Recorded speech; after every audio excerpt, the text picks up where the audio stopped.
Continuamos entonces estas reflexiones sobre el sacramento del matrimonio, no perdiendo de vista esa visión del matrimonio desde Dios, ¿no? Siempre como esa imagen del amor esponsal de Él con la humanidad. Por eso cuando lo contemplamos ahora desde el ámbito del sacramento, ya desde el matrimonio como sacramento, lo podemos entender mejor. ¿A qué vino Cristo al mundo? A restablecer, primero que todo, esa unión, a reparar esa ruptura que se había dado entre la humanidad y Dios por el pecado original. Vino, se hizo hombre para hacer al hombre Dios. Y ese hacer el hombre Dios abarcaba todos los aspectos. No podía quedar fuera la relación de pareja. Al elevarlo a la dignidad del sacramento, primero Cristo le comunica, él mismo se hace en el sacramento esa fuerza,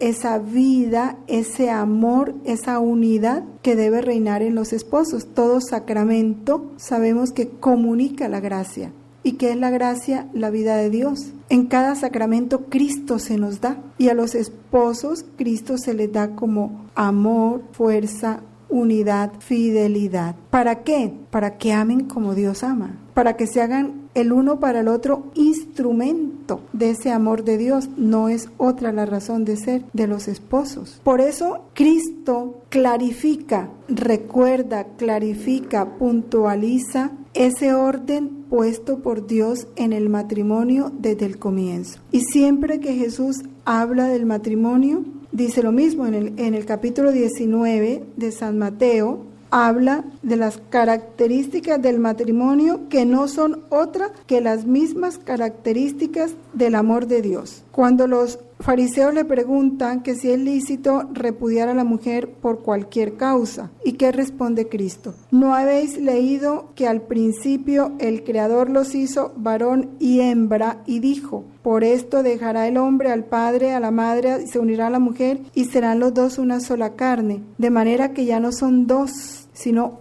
una sola carne. Por tanto, lo que Dios unió, no lo separe el hombre. Y le dicen: ¿y por qué entonces Dios permitió repudiar a la mujer? Por la dureza de vuestro corazón. Pero no al principio fue así. Ya va marcando con claridad cómo debe ser la característica de ese amor. O sea, un amor fiel. Ahora, es un amor, la unidad en la pareja, que es otra cosa que nos ayuda a entender el verdadero sentido del matrimonio. Esa indisolubilidad, que es lo único que la rompe, la muerte. ¿Pero por qué? Porque ese amor de Dios que va del uno al otro, ese no se acaba. Lo único que se acaba es el instrumento de ese amor. Pero en una viuda, es que cuando se ha vivido el matrimonio según Dios, en la viudez no tiene por qué experimentarse soledad, si se ha concebido así, porque sigue esa relación de amor esponsal entre el alma y Dios. Sencillamente se quitó lo visible de ese amor, lo tangible de ese amor, pero permanece el amor. En el numeral 1615,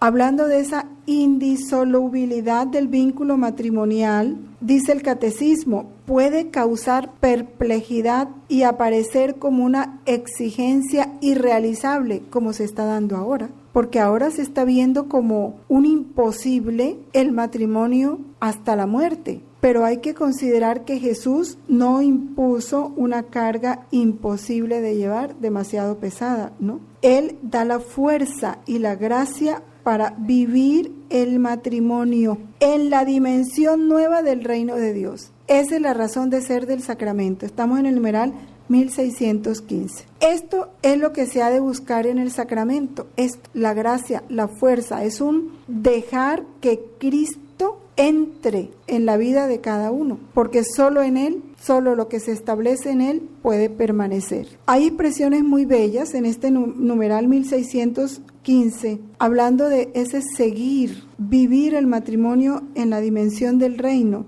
siguiendo a Cristo. ¿Y cómo se sigue a Cristo? En el matrimonio, amando como Cristo amó. ¿Cómo nos amó Cristo? Hasta la muerte y muerte de cruz. ¿Cómo nos amó Cristo? Su amor no se detuvo ante la infidelidad del pueblo elegido, no se detuvo. Su amor no se detuvo ante la crítica, ante la burla, ante los improperios, ante la indiferencia, ante la ingratitud, no se detuvo. Decíamos, si en uno de los esposos, siquiera en uno, hay en su corazón el amor de Cristo, ese matrimonio permanece, porque está siguiendo a Cristo. Ahora, qué hermoso cuando está en los dos, ese seguimiento a Cristo, renunciando a sí mismos. El que quiera seguirme, niéguese a sí mismo. Es como la primera disposición que tienen que tener los que se van a casar. Una disposición fruto del amor, porque el que ama verdaderamente se complace en darse, en sacrificarse por el amado. La medida del verdadero amor es el sacrificio. Y es un sacrificio que, como es fruto del amor, es un sacrificio gozoso. Es una renuncia gozosa, no dolorosa. Tomando sobre sí sus cruces. No dice tomando sobre sí la cruz de cada uno, no, sus cruces. O sea, que la cruz del otro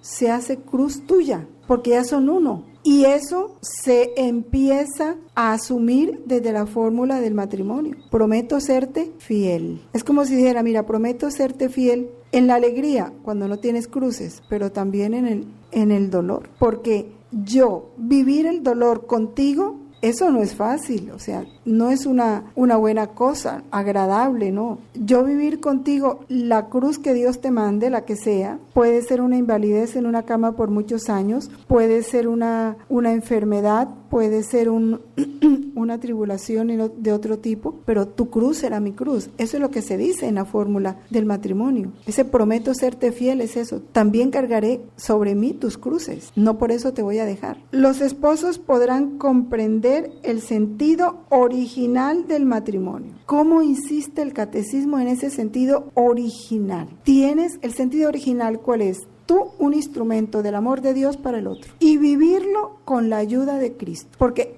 Cristo a eso vino, a enseñarnos el amor del Padre, cuánto nos ama el Padre y cómo nos ama el Padre. Con un amor tierno, fiel, un amor misericordioso, un amor inmutable, eso. Y con ese amor nos amó Cristo. Y con ese amor tienen que amarse los esposos. Pero no se puede llevar a cabo eso sino unido a Cristo en el sacramento, en la vida de la gracia. Y termina este numeral con esta frase hermosa: esta gracia del matrimonio cristiano es un fruto de la cruz de Cristo, fuente de toda la vida cristiana. Ahí maduró y ahí tenemos que saborearlo, en la cruz de Cristo, no fuera de ello. La falta de conocimiento y de profundización sobre el verdadero sentido del matrimonio hace que hoy se llegue al matrimonio con la idea de que no va a haber dificultades, o que si se presentan dificultades ya abandono el camino iniciado, porque no es verdad que yo voy a aguantar, no es verdad que yo voy a soportar, no es verdad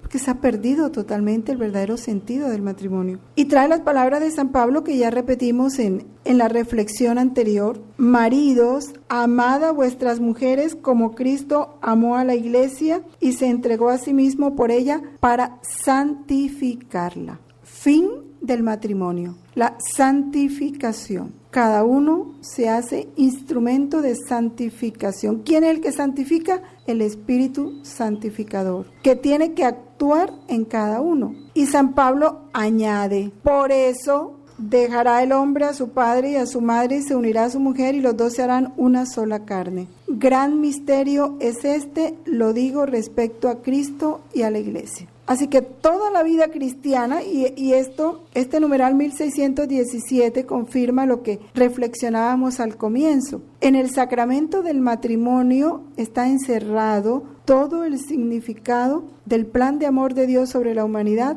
y de cada sacramento en sí. ¿Por qué? ¿Por qué lo decimos? Toda la vida cristiana está marcada por ese amor esponsal de Cristo. ¿El bautismo qué es? Un misterio nupcial. ¿Cómo lo explica el catecismo? Un baño de bodas. Vamos a buscar la cita de Efesios 5:26. Amad a vuestras mujeres como Cristo amó a la iglesia y se entregó por ella para santificarla, purificándola mediante el lavado del agua con la palabra, a fin de presentársela así gloriosa, sin mancha o arruga o cosa semejante, sino santa e intachable. Este capítulo del volumen 24 que veíamos lo dice más adelante. Como él, esa esposa que había sido infiel, esa perversa, como dice esa mujer perversa que lo abandona, está enferma y él no puede casarse con una doncella enferma, ni manchada ni sucia. Tiene que lavarla, limpiarla. Y eso es lo que él hace en el bautismo con cada uno de nosotros. Por eso le llama al bautismo un baño de bodas. Precede al banquete de bodas, porque sabemos que en el bautismo recuperamos esa vida divina, esa unión con Dios. El bautismo nos entra en Cristo, nos hace uno con Cristo.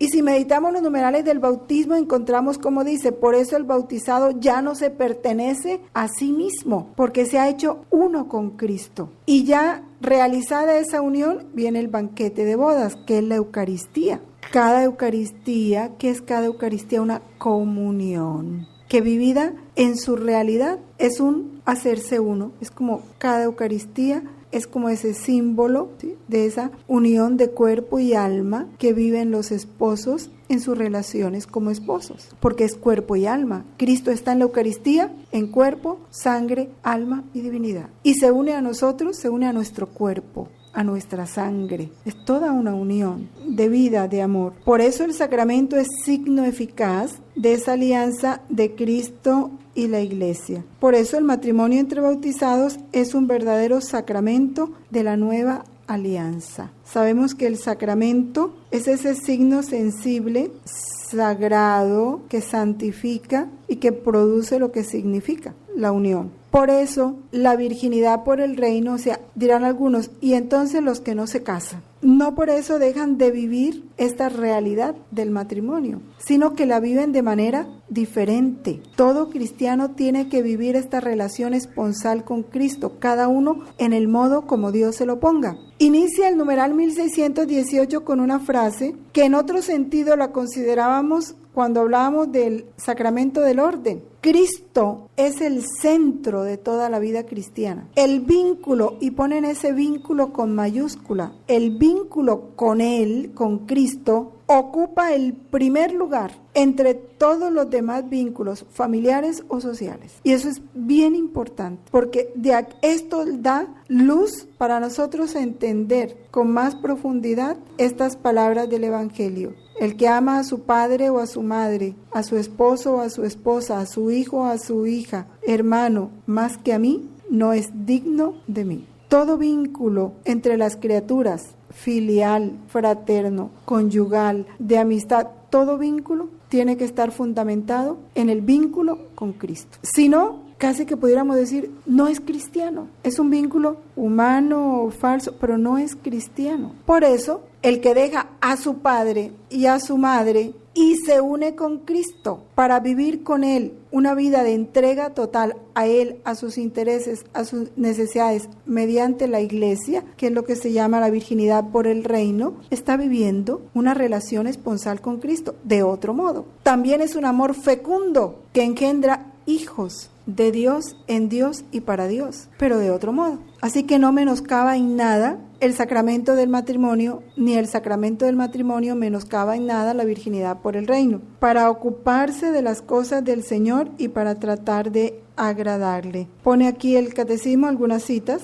para ir al encuentro del esposo que viene, la parábola de las vírgenes. Y Cristo mismo invitó a algunos a seguirle y les tocó dejar su familia para dedicarse a Él. Porque aquí lo importante es nuestro vínculo con Cristo. El cómo lo determina Él, no nosotros. Ese es el gran valor de la virginidad por el reino. Vamos a leer el numeral 2232, que fue el que leímos en la sesión anterior de catequesis. Los vínculos familiares, aunque son muy importantes, no son absolutos. Entonces, ¿cómo nos lo repite eso? En el volumen 1 encontramos ampliamente expresada esta forma de vivir con Cristo. En el volumen 1 están los capítulos 26 en adelante hasta el 38, donde empieza Jesús a preparar a Luisa para el matrimonio místico y cómo Él le prepara todo, porque Él es el que le prepara el vestido, le prepara el anillo, Él es el que la adorna, todo lo hace Jesús, porque Él es el esposo y Él la quiere adornar a su gusto, para Él.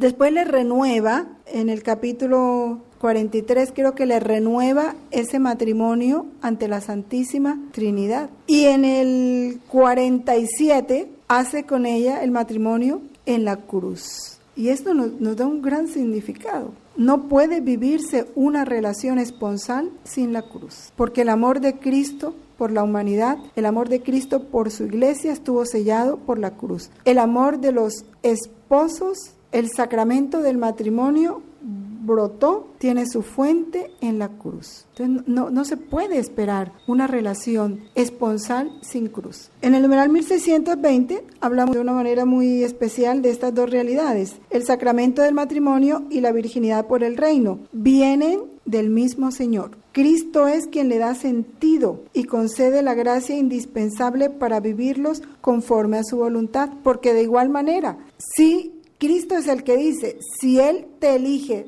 a ser virgen por el reino, te va a dar la gracia. Por eso un signo de vocación al sacerdocio o a la vida consagrada en virginidad es que Dios da la capacidad, la gracia. Pero si Él te tiene para el matrimonio, no te da la gracia para la virginidad. Y es tan hermoso como Él ha ido manifestando eso a lo largo de la historia. Recuerdo ahorita claramente, se me viene el recuerdo de los papás de Santa Teresita. Él quería consagrarse, bueno, primero la Santísima Virgen y San José. Ambos querían consagrar su virginidad por el reino. Y Dios dice no, a la Virgen le dice no, vas a ser mamá, te vas a casar. Igual le pasó a los papás de Santa Teresita. El señor Martín quería consagrar su vida al Señor y solicitó entrar en un monasterio y no lo aceptaron porque no sabía el latín. Y Celia, su esposa, entró a un convento, no recuerdo ahorita cuál, pero un convento de vida contemplativa, y la echaron por enferma. Dios provoca el encuentro y pone en los dos el atractivo, y se casan, ¿y qué hacen? Prometen permanecer vírgenes, pero en ese tiempo eran muy obedientes al catecismo, y todo cristiano no puede hacer una promesa ni un voto si no es bajo la obediencia del confesor. Por sí mismo no, tiene que someter eso al confesor. Y sometieron su voto al confesor y el confesor les dijo, no tengan los hijos que Dios les mande. Es ver cómo Dios es el que va mostrando cómo quiere Él manifestar este amor esponsal. No es como nosotros queramos, es como Él elija, porque Él es el autor del matrimonio. El modo, con cada alma, lo vive Él lo elige. Con Luisa lo eligió en virginidad por el reino, lo vivió así. Con otros santos los ha vivido en el matrimonio como sacramento. Y en la vida de cada uno de nosotros, Él lo ha manifestado como Él quiere. Pero es Él. En Conchita Cabrera de Armida, igual. Ella se casó, pero cuando Él quiso, le quitó su esposo para quedar Él. Dios es el dueño. Él maneja todo como quiere. Por eso dice que la estima de la virginidad por el reino y el sentido cristiano del matrimonio son inseparables y se apoyan mutuamente,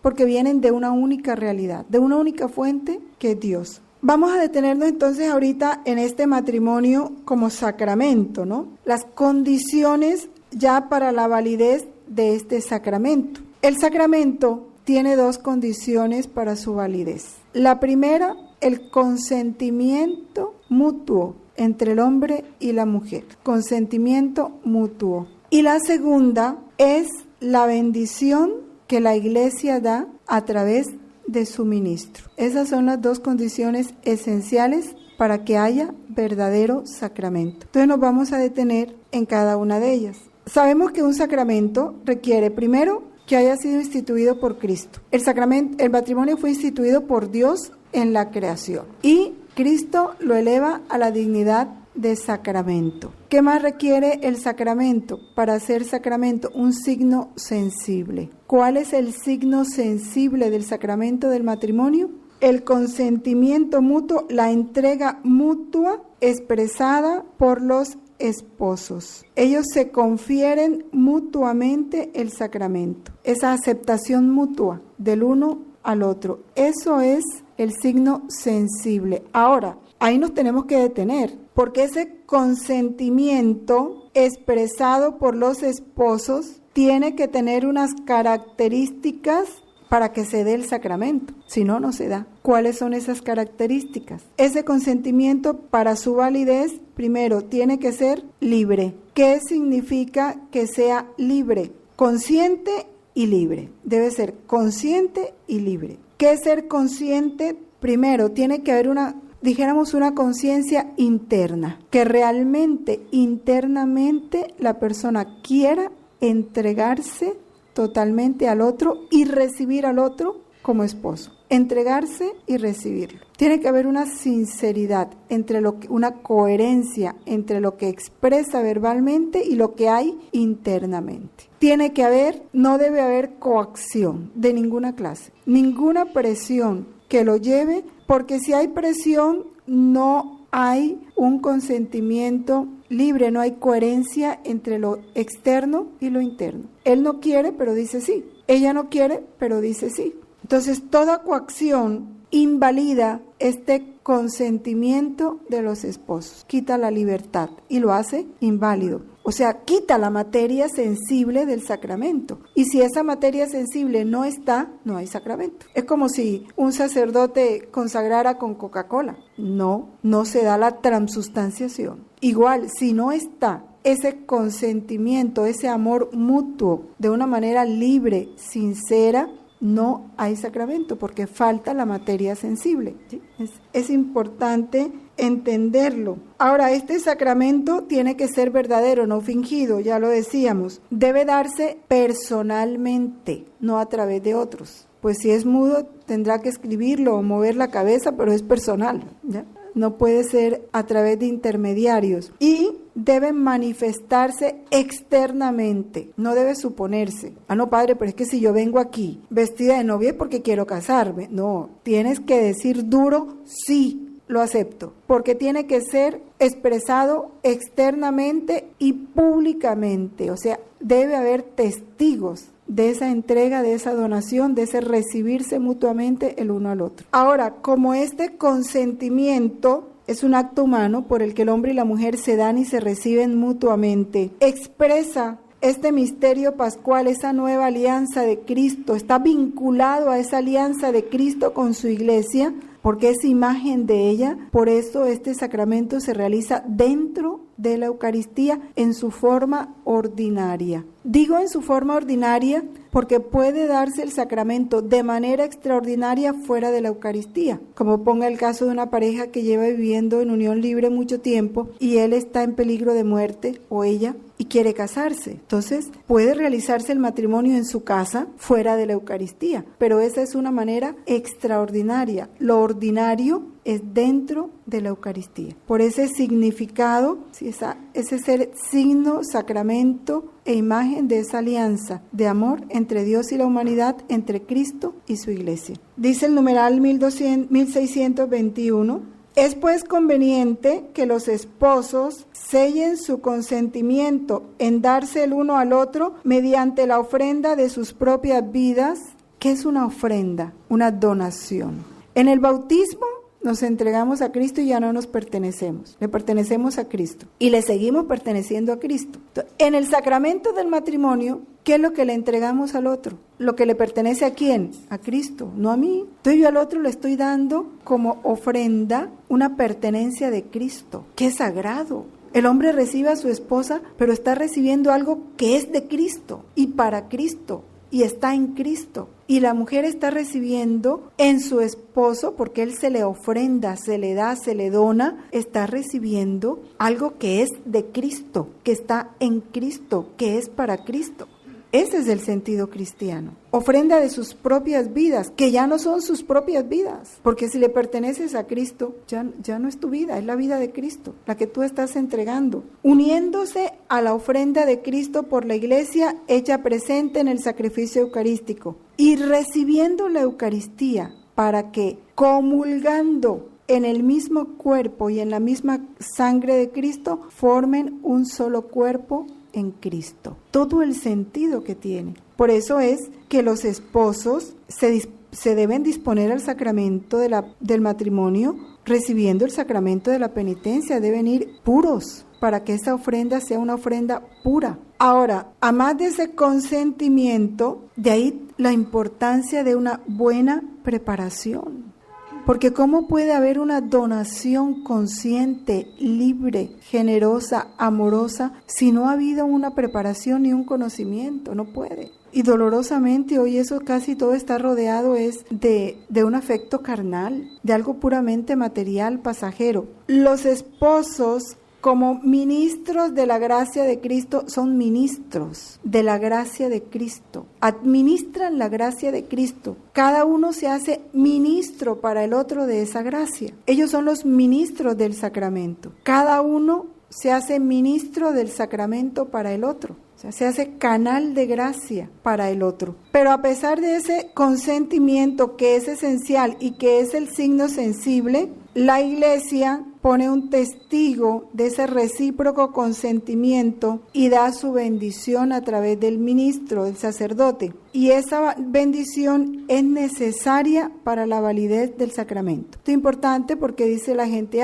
pero si nosotros somos los ministros del sacramento y el signo sensible es la mutua entrega, pues nos podemos casar en la casa. Entonces, ¿por qué si él y yo nos prometemos amor toda la vida y nos vamos a vivir juntos, cuál es el problema si ahí está el sacramento? No, porque a más del consentimiento y de esa entrega libre, consciente, sincera, voluntaria, tiene que estar la bendición del sacerdote para la validez del sacramento y que se haga conforme a la forma establecida por la Iglesia, no como cada uno quiere, porque la Iglesia, los sacramentos los administra la Iglesia, de ella dependen y ella es la que determina cómo se deben realizar. Porque mucha gente leyendo esto dice, sí, pero los ministros entonces nos podemos casar. Yo puedo leer esa fórmula en mi casa y le digo a mi papá y a mi mamá que sirvan de testigos y ya.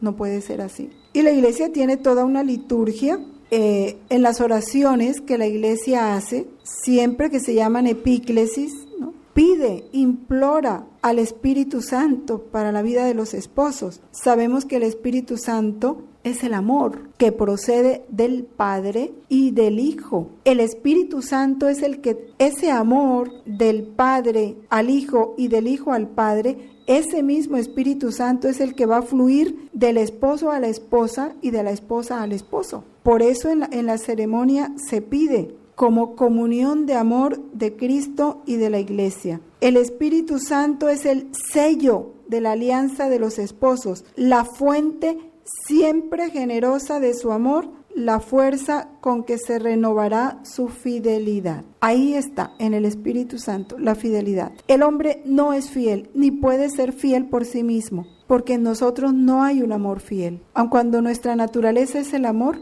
la concupiscencia y el pecado marca en nosotros el egoísmo. Es en Cristo, en su gracia, en la unión con Él, que vamos adquiriendo todas esas propiedades del amor divino, que es el que debe fluir de un esposo a una esposa y de una esposa a un esposo. Es el amor de Dios. Ese sí es fiel, ese sí es generoso, ese sí es misericordioso, ese sí es heroico. El nuestro no. En los numerales del 1626 a 1631, el catecismo va explicando ampliamente esas características del consentimiento, ¿no? El consentimiento, dice el numeral 1628, debe ser un acto de la voluntad de cada uno de los contrayentes, acto de la voluntad, libre de violencia o de temor grave externo. Ningún poder humano puede reemplazar este consentimiento. Si esta libertad falta, el matrimonio es inválido. La presencia del ministro de la Iglesia expresa visiblemente que el matrimonio es una realidad eclesial. Por eso la Iglesia exige la forma eclesiástica de la celebración. ¿Por qué la Iglesia lo exige? Y da 3 razones. Porque es un acto litúrgico,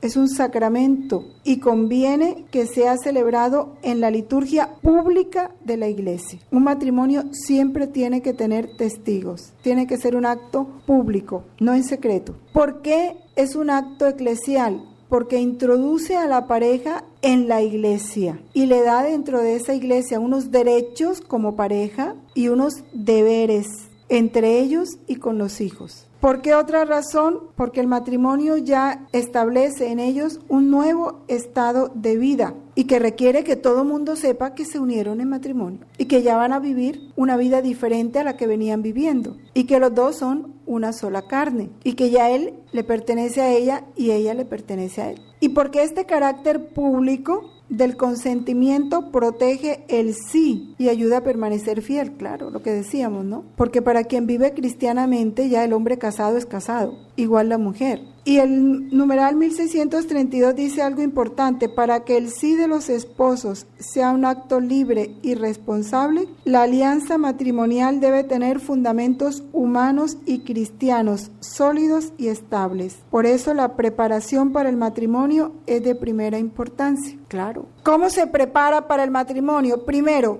el ejemplo de los papás, la enseñanza dada por ellos. ¿Por qué hoy tanto desastre? Porque hay mucho hijo de matrimonio separado, hijas que crecieron sin papá, hijos que crecieron sin mamá. Entonces ya llevan internamente un desorden, una desestabilidad que se va a reflejar en la vida conyugal que ellos formen. Es una cadena, ¿no? Si algo se desordenó y se torció y llega torcido al matrimonio, bien difícil que siga derecho. Segundo, el papel de los pastores y de la comunidad cristiana para la transmisión de los valores humanos y cristianos. Con mayor razón en nuestra época, lo que hemos meditado muchas veces. Por lo menos a nosotros se nos dieron unos valores y unos principios muy claros referente a la familia y el matrimonio, pero pónganme las sociedades donde ya se quiere establecer como común o se ha establecido como normal la unión de gays, la adopción de niños por homosexuales. ¿Qué valores, qué concepción de familia, de pareja, de matrimonio va a haber en esos niños? ¿Qué sociedad va a florecer de ahí? Es un desastre. Los jóvenes deben ser instruidos adecuada y oportunamente sobre la dignidad, tareas y ejercicios del amor conyugal, sobre todo en el seno de la misma familia. No hay que dejar que sea a través de los amigos, de las amigas, de las revistas, de las películas que tengan que aprender lo esencial para un matrimonio. Son los padres los que tienen que enseñarle a los hijos todo y enseñárselos oportunamente, no cuando ya se hayan casado y estén cometiendo errores. No, es antes de hacer una elección, para que puedan hacer una elección adecuada, un buen discernimiento, tomar una decisión correcta. Algo que afecta el consentimiento son los matrimonios mixtos y la disparidad de cultos. ¿Qué es un matrimonio mixto? Hay una diferencia entre el matrimonio mixto y la disparidad de culto. El matrimonio mixto, el que se da entre un católico y un bautizado que no es católico, protestante, testigo de Jehová, evangélico, es bautizado pero no es católico. Ese es un matrimonio mixto. El matrimonio mixto exige una atención especial de los cónyuges y de los pastores. ¿Por qué de los cónyuges? Porque la diferencia de confesión entre los cónyuges, aun cuando no constituye un obstáculo insuperable, sí los pone en dificultad. ¿Por qué los pone en dificultad? Primero, aquí lo explica el catecismo. Los esposos corren el peligro de vivir en el seno de su hogar el drama de la desunión de los cristianos, claro. El esposo es católico, ella es protestante, o ella es católica y él es protestante. ¿Va a colocar un cuadro de la Virgen en su casa? No, aquí no me pongas, pero empieza a darse el mismo conflicto. No les hables a los niños, no. Vienen las dificultades. La disparidad de culto agrava aún más las dificultades. Divergencias en la fe, claro. ¿Qué van a compartir? A ver, si ella no cree en la Virgen y él sí. Si ella no cree en los santos y él sí. Si ella no cree en los sacramentos y él sí. O él no cree y ella sí. En la misma concepción del matrimonio. Porque si ellos no creen en el sacramento, va a tener una concepción diferente del matrimonio a la que tiene el católico. Mentalidades religiosas distintas, fuente de tensiones en cuanto a la educación de los hijos. ¿Y cuál es el gran peligro? Y por lo que la Iglesia se opone fuertemente. La Iglesia lo admite cuando ya no hay más nada que hacer. Tanto que para la Iglesia realizar un matrimonio mixto se necesita el permiso expreso de la autoridad eclesiástica. No, ¿y quién? El obispo tiene que dar el permiso para ese matrimonio. Después de haber hablado muy seriamente con ellos. ¿Por qué? Porque este permiso es una dispensa, supone que ambas partes conocen y no excluyen los fines y las propiedades esenciales del matrimonio. La parte católica tiene que confirmar sus compromisos. ¿Cuáles? De no abandonar la fe y de educar a sus hijos en la fe católica. Y la parte no católica tiene que comprometerse a conservar la parte católica, a conservar la propia fe y asegurar el bautismo y la educación de los hijos en la Iglesia católica. Y la parte no católica, a no oponerse a esto. ¿Y cómo hacen? ¿Cómo hacen si la mamá es la que educa y la mamá es la protestante? Es fuerte. Y si no hay dispensa, no hay matrimonio. Y para que se dé la dispensa, el obispo tiene que ver muy bien esto. Es difícil. Por eso es que el matrimonio no es un juego, porque está envuelta toda una vida divina de los esposos y ese fluir de la vida de Dios entre los esposos,